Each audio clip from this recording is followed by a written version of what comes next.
kita ini Pak masuk ke pendanaan yang tadi itu. Nah, ini sebenarnya nanti wilayahnya Kepsek nih. Oh, ya udah berarti secara umum boleh. Satu pertanyaan dulu sih Pak, ini masih pemberdayaan sih. Ya, sebelum kalau sambil nunggu kepala sekolah aja. Karena kami juga di SMA 11 ini para waka itu juga dilibatkan dalam penganggaran. No. Ya, jadi seolah Pak Kepsek sampaikan dengan kami sebenarnya kurang lebih sama. Cuma karena kita bicara manajemen organisasi, yang berhak ngomong adalah beliau nih. Coba kalau pertanyaan kamu boleh langsung sembari menunggu beliau. Ya, ini masih ngomong satu pertanyaan lagi tentang pemberdayaan SDM Pak. Gimana cara sekolah itu mengadakan pemberdayaan atau memberdayakan guru-guru dan stafnya selama ini Pak? Baik, untuk pemberdayaan SDM kami sudah coba berkoordinasi dengan berbagai unit di sekolah ya. Unit pertama adalah tenaga pendidik ya. Tenaga pendidiknya adalah guru. Jadi guru-guru sudah kita coba ajak berpikir, kemudian kita ajak diskusi dari segala macam hal terkait dengan urusan sekolah. Kemudian yang kedua dari segi layanan tenaga pendidikan. Jadi tenaga pendidikan ini dibagi macam-macam ya, ada dari tata usaha, ada lab, perpustakaan dan lain-lain sudah kita bagi sesuai ranah dan wilayahnya masing-masing.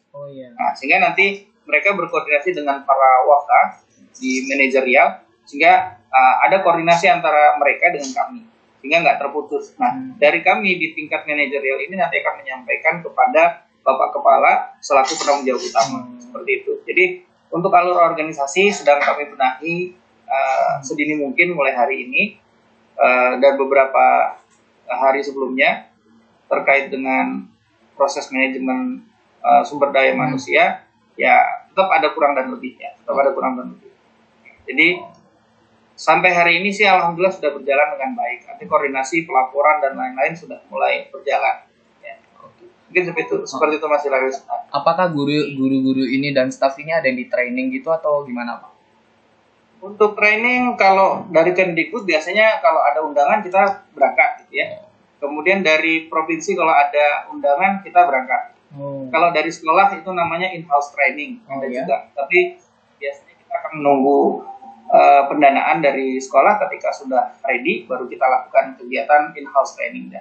Ini secara berkala Mas Hilarius. Jadi kegiatan-kegiatan yang sifatnya pembinaan terhadap guru dari segi pengembangan profesi keberlanjutan ini tetap diadakan karena memang setiap orang itu kan nggak bisa mandek dengan apa yang dia dapatkan hari ini. Betul. Karena pertama ilmu berubah terus, kemudian kondisi sosial, budaya, dunia, peta politik dan lain berubah. Maka kita juga sebagai seorang guru harus memahami makna perubahan ini dengan cepat juga. Jadi sehingga jangan bosan dengan perubahannya. Betul. Gitu. Oke, untuk pertanyaan selanjutnya, berarti kalau untuk training itu dibagi jadi dua Pak ya, yang berdasarkan undangan sama in-house gitu Pak ya? Ya betul. Kalau in-house training sebenarnya undangan juga, tapi yang menyelenggarakan sekolah. Gitu. Kalau yang tingkat dinas pendidikan itu ada sendiri, ada tingkat lembaga swasta mengadakan ada juga. Jadi memang perhatian masyarakat terhadap guru, pemerintah terhadap guru ini juga ada gitu ya. Walaupun kita mungkin ada beberapa yang belum terjangkau karena wilayah Indonesia ini sangat besar, ya kan? Untuk Samarinda aja mengadakan pelatihan guru untuk secara global menyeluruh nggak mungkin, ya kan? Betul. Paling diundang satu sekolah, satu atau dua, kemudian nanti setelah kembali baru dilakukan proses diseminasi atau penyebaran gitu. Untuk training itu berapa? Kalau yang in-house berapa tahun sekali Pak ya? Setahun dirancang 2 kali ya. Setahun 2 kali. Kita rancang 2 kali setahun. Narasumber yang kompeten ya. Narasumbernya insya Allah kompeten di bidangnya sesuai dengan apa yang kita inginkan dan disepakati juga di rapat. Kita mau apa nih kebutuhan kita di sekolah, yaitu yang kita infoskan. Kalau misalnya tidak butuh ya kita tidak pakai gitu ya.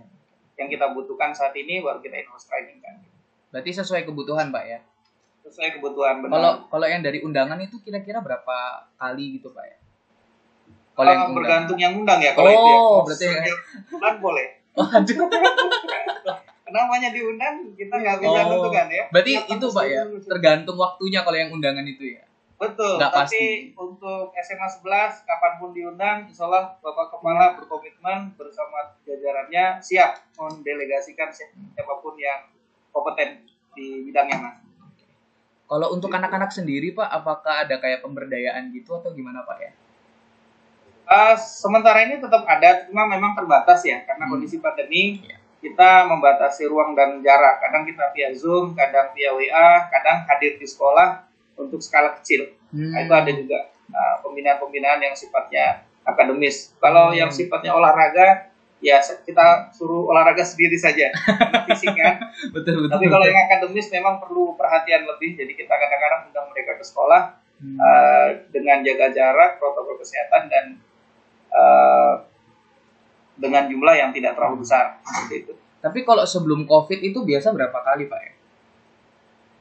Ya setiap hari, Mas. Oh, pemberdayaan setiap hari. Ya sesuai waktunya ya. Oh, sesuai Karena kan setiap kegiatan beda-beda waktu ya. Jadi dia boleh menggunakan Senin sampai Jumat, bahkan ada yang Sabtu dan ada yang Minggu juga. Oh. Gitu. Jadi kadang-kadang ada yang kegiatan malam seperti pramuka, kemah itu kan ada. Tapi sekarang kan kita sementara ditiadakan dulu.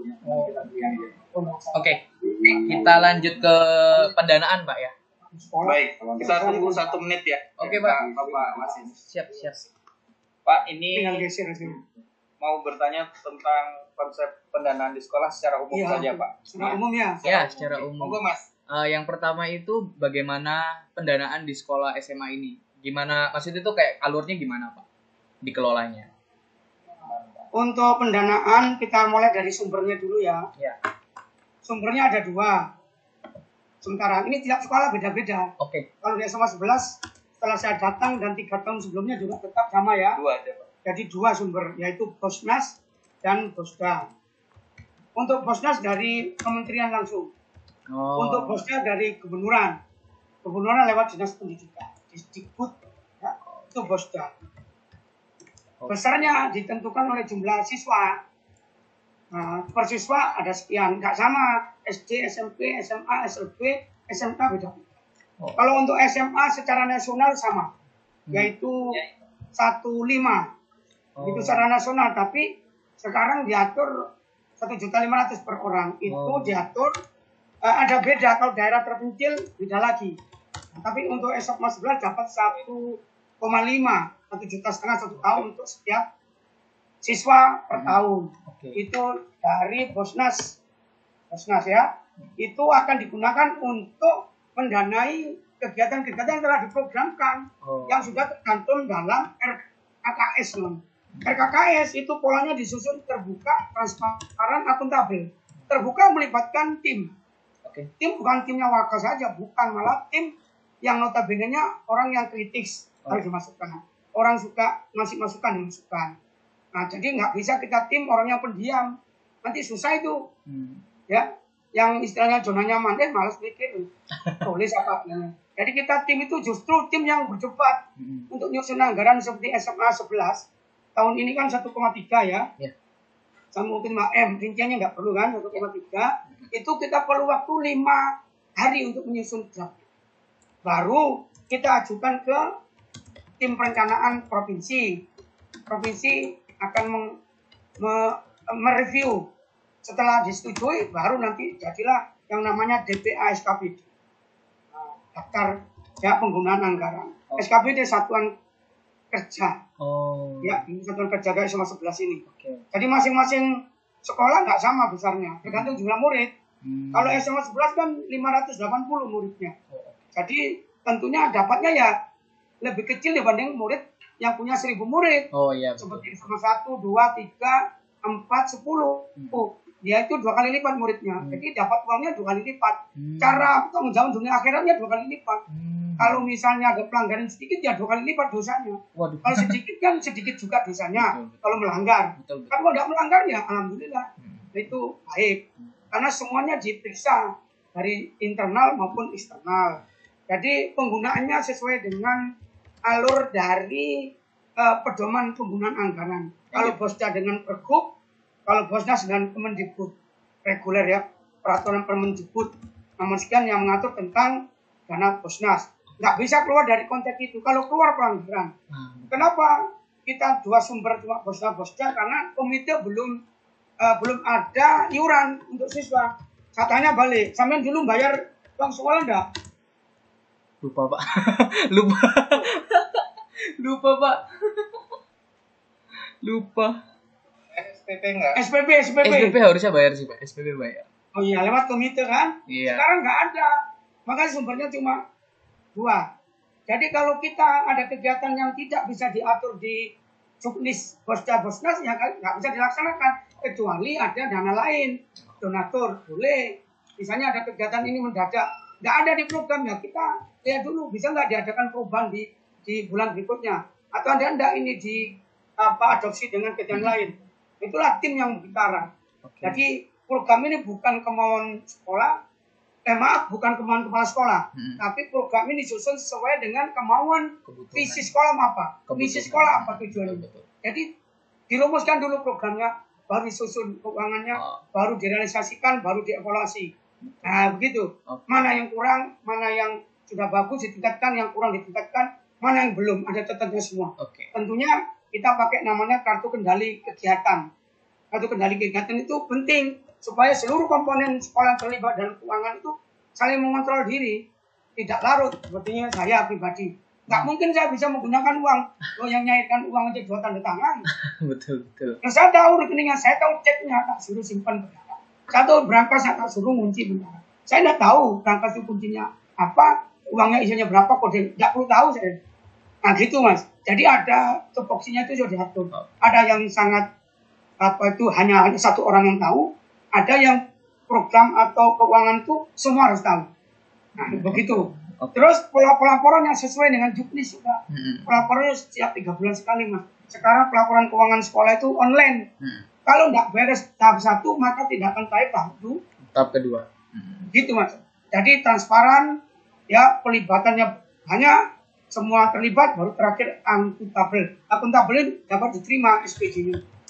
Bagus nyusunnya, tapi kalau ngawur, ya belum tentu diterima karena diperiksa oleh badan yang ditunjuk oleh pemerintah. Atau akuntan publik. Kita tinggal terima aja. Ada orang meriksa, kita terima. Tapi insya Allah kita berusaha untuk menyiapkan yang terbaik untuk baik perencanaan keuangan maupun pelaksanaan keuangan maupun pelaporan keuangan. Kita tidak bisa main-main lagi seperti zaman sebelum-sebelumnya. Betul. Mungkin dengar di koran-koran ada kepala sekolah 5 tahun jadi kepala sekolah, 15 tahun di penjara kan gitu. Betul. Masalah gunakan. Ada juga kepala sekolah, uang sekolah dipinjam dulu untuk usaha. Ketika usahanya bangkrut, sekolahnya bangkrut, penjara dia. Siapa yang rugi? Semuanya rugi. Betul. Karena itu kepala sekolah itu harus memiliki kode etik. Kode etik yaitu amanah, dapat dipercaya. Kalau itu sudah dipegang, insya Allah Mas, ada pelanggaran sedikit pun akan tercegah. Tidak terjadi karena dikontrol oleh internal maupun eksternal. Saya pun dengan para warga yang sehari-hari ngurusi program sekolah, yang tidak ngurusi uang, tapi tetap saya tahu, ini uang sekolah, ini mau ini. Bendara saya suruh mereka, saya suruh segera cairkan untuk ini. Itu contoh, ada informasi uang cair misalnya, Mas. Bendara lapor berapa cair, yang dicairkan berapa di sini berangkas. Terus program apa yang punya utang yang belum dibayar. Terus ke depan apa yang digunakan, untuk apa, seluruhnya kita cek bersama-sama di program itu, baru kita cocokkan dengan skala prioritas yang telah disusun bersama. Jadi penggunaan anggaran bukan kemauan kepala sekolah, tetapi maunya program sekolah. Sesuai kebutuhan Pak ya. Istilahnya itu terencana, terarah, dan terkontrol dengan baik.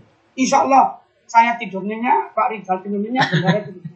Masyarakat pun tidak perlu cari-cari, nguping-nguping, Pak Wasis ini punya apa, uangnya dari mana. Kan begitu. Tapi kalau saya diam-diam, bendara yang tahu, saya tahu, uang sekian nggak bisa diumumkan. Orang tanya-tanya nanti, Pak Wasis bawa apa pulang? Oh, dompetnya tebal, kan gitu ya. Betul. Kan gitu Mas. Itu bahasa kasarnya Mas. Insya Allah.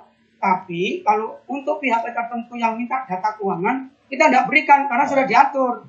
Yang berhak memberikan data keuangan itu adalah PPIJ, ada di Dinas Provinsi Pusat.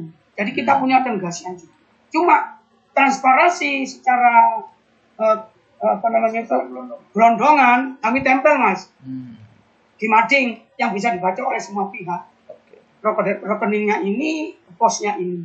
Tapi rinciannya tetap pada kami, eksekusinya pada kami, SPJ-nya pada kami. Karena yang diperiksa bukan guru, EU bukan, tapi yang diperiksa adalah kepala sekolah sama guru. Tapi sebelum diperiksa kami pasti melibatkan semua pihak untuk membenahi supaya tidak ada sedikit pun kesalahan. Itu Mas saya kira pola atur penyusunan anggaran, pelaksanaan sama pelaporan. Saya kira itu saya tidak bisa merincikan. Yang penting banyak kasih tahu sampean. Ini dan ini terbuka memang. 1,3 M untuk sekolah kecil. Ada sekolah sampai 3 M, Mas. Ada sampai 5 M di segi Jawa. Kenapa 5 M? Sekolahnya gede ditambah lagi komite. Komite bisa mengumpulkan 2 M. Dari pemerintah 3 M. Belum lagi uang bangunan untuk siswa baru. SMA 11 0. Tidak boleh mengadakan pungutan. Jadi murni sumbernya Bosnas dan Bosda. Oke? Ya. Ada lagi Mas? Ada. Untuk pengelolaannya bagaimana Pak ya alurnya? Tadi saya sampaikan. Udah ya? Ya artinya yang megang buku cek ke bendara, yang tangan pencairan kepala sekolah sama bendara, saya ada SK-nya SKP namanya. Apa namanya KPA, kuasa pengguna anggaran. Ada SK-nya Mas. Jadi kuasa pengguna anggaran itu yang bertanggung jawab anggaran itu. Tetapi sebelum realisasi, saya melibatkan seluruh komponen, termasuk minimal tim pengembang sekolah. Kalau tim pengembang sekolah tidak bisa memungkinkan karena sibuk, maka. Jadi kita floor itu ada batasannya. Nah, artinya informasi secara global umum pada semua warga tetapi eksekusi rinciannya itu ada di tim pengembang sekolah, tim pengembang kurikulum, para waka. Namun mereka sudah komitmen kepada pihak-pihak terkait yang tidak berkepentingan itu tidak bisa membuka itu.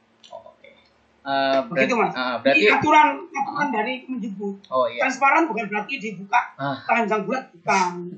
Itu malah tidak menarik Mas. Sampai nanti kalau melihat sesuatu yang dibuka semuanya bosen kan?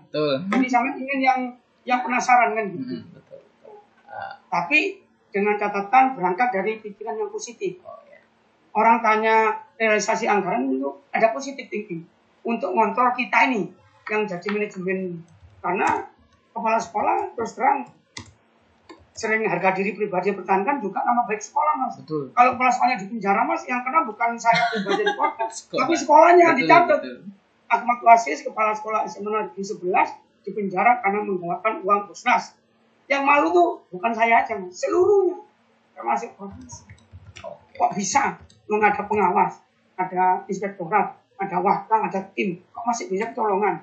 Berarti kan kok kali kongen gitu. Atau saya yang Mas, yang punya mental maling. Kalau punya mental maling, ada caranya, istilahnya hanya jalan untuk menuju neraka itu kan. One way. Apa aja?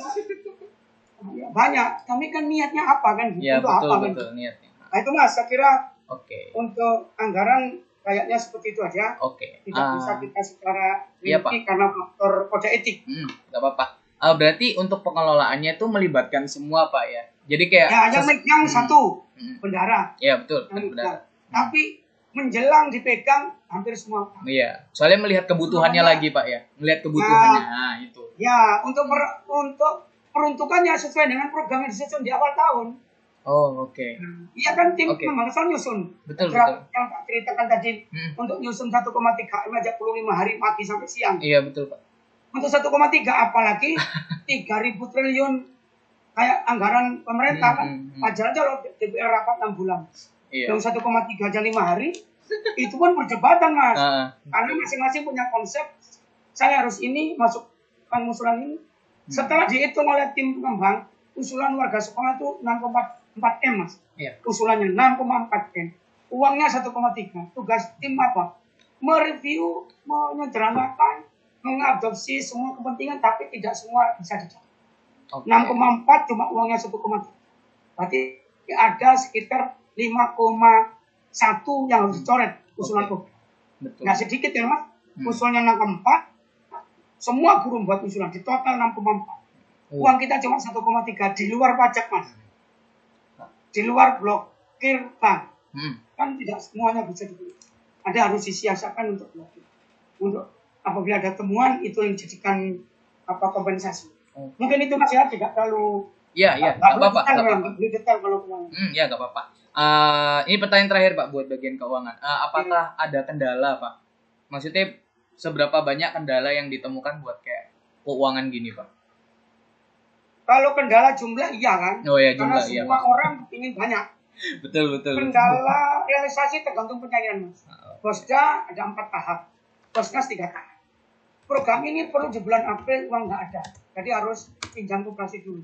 Karena programnya dicoret ya boleh, karena penting misalnya, ya kan? Karena bisa dialihkan harus pinjam. Nah, koperasi lah yang minjami ketika cair ya dikembalikan.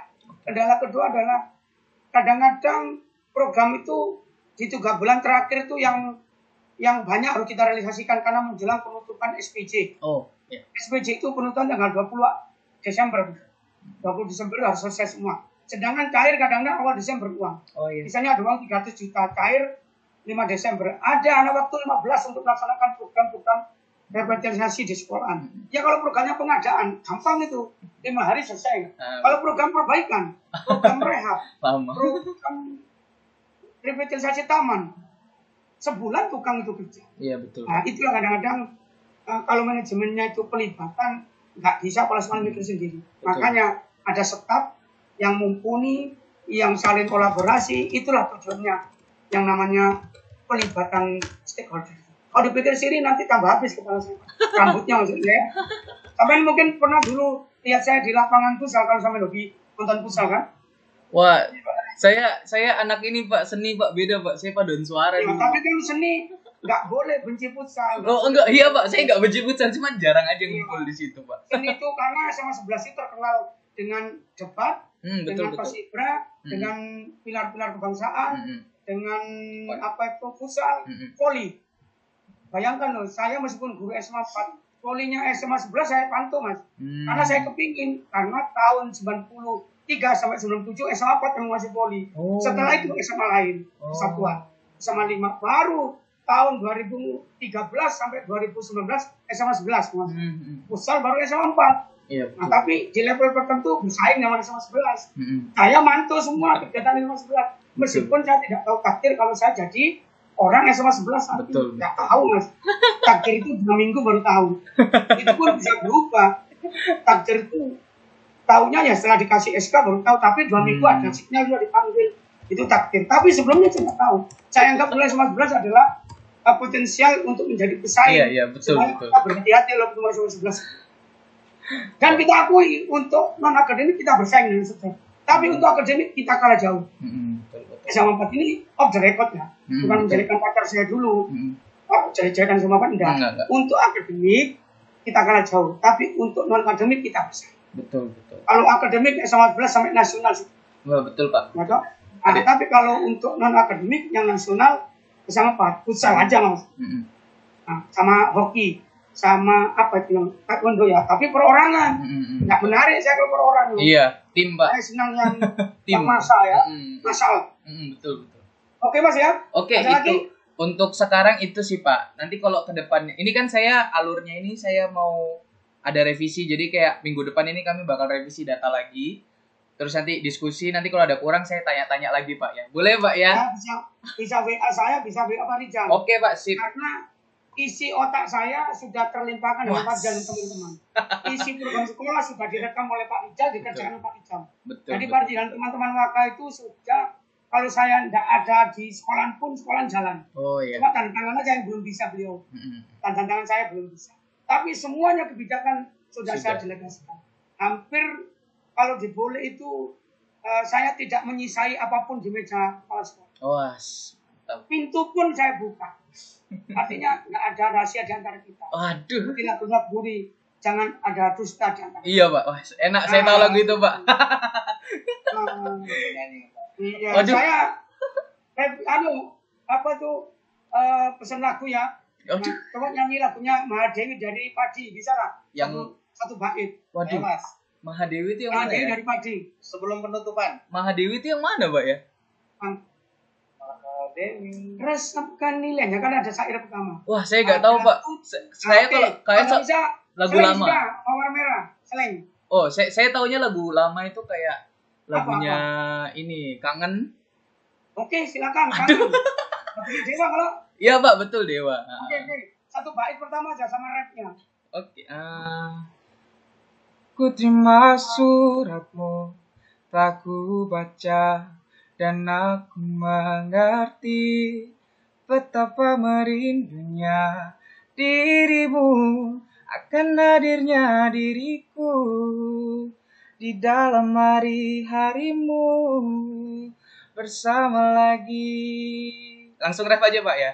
Semua sudah ada. Berarti sampai tidak menunjukkan cerita awal kalau kelompok penyanyi kan, kelompok hobi seni. Iya. Jadi itulah maksud saya, bukan menguji hobi sampean, tapi kalau orang seni akan ingat. Iya. Oke, terima kasih. Oke Pak, terima kasih.